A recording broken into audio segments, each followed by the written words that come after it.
জীবন সঙ্গিনী হিসাবে একটা ভালো মানুষকেই বেছে নেবেন সব সময়। কারণ সুখে দুঃখে সারা জীবন সেই আপনার পাশে থাকবে। তো আজকে আমি চলে যাচ্ছিলাম টিএসসিতে। অনেক দিন পর আমাকে নিয়ে সে বের হইলো। আগে প্রচুর ঘুরতাম, আর এখন না কেমন জানি দিনগুলো হয়ে যাচ্ছে।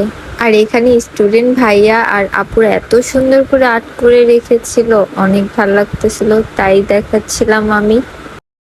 এখন আমরা ফুচকা খেতে যাব। চলো,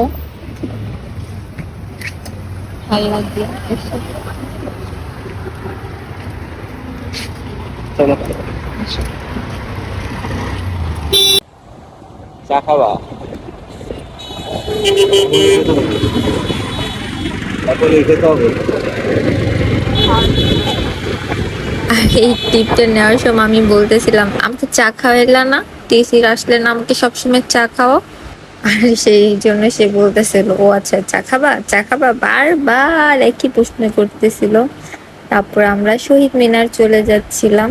এখান দিয়ে চা তো আর খাওয়া হলো না, যে দেখি কি খাওয়া যায় এখানে। এই শহীদ মিনার এখানে ফুচকা আছে, এই ছোট ছোট ফুচকাগুলো না অনেক ভাল লাগে খেতে, তো আমরা এগুলোই নিচ্ছিলাম। আমি আবার ফুচকা আবার ঝাল খাই না, সে আবার ঝাল খায় অনেক ঝাল দিয়ে। তারপর আমাকে খাওয়াই দিল। আর এই আইসক্রিম গুলো কার কার ভাল লাগে, আমার তো অনেক ভাল লাগে। তারপরে এই আইসক্রিম গুলো নিয়ে নিলাম, কারণ ওর ফুচকা খেয়ে আমার অনেক ঝাল লেগে গিয়েছিল। এই যে আমার আইসক্রিমটা অর্ধেক শেষ হয়ে গিয়েছে। তারপরে আমাকে পতাকাটা পরিয়ে দিচ্ছিল সে আমাকে। তারপর আমি বললাম, তুমি এটা কেন পড়ালা? সে আমাকে বলল, সবাই তো স্বাধীনতা পালন করছে, তুমি একটু স্বাধীনতা পালন করো। তো এই তো শহীদ মিনার অনেক ভাল লাগতেছিল শহীদ মিনার এসে। আর এখানে ভার্সিটির আপুগুলো এখানে ড্রয়িং করতেছিল, দেখেও আমার অনেক ইচ্ছা করতেছিল তাদের সাথে যে একটু রং করি। তো এই তো তাকে বলছিলাম আমিও রং করতে চাই, আমাকে রং করতে দিবে? সে আমাকে অ্যান্সারে বলছে, তুমি বাসায় যেটুকু রং করো ওটুকুই এনাফ, আর কোনো দরকার নেই। তারপর আমরা বাসার উদ্দেশ্যে রওনা দিয়ে দিই, কারণ আরহামকে আর বাবুকে আম্মুর কাছে রেখে এসেছি।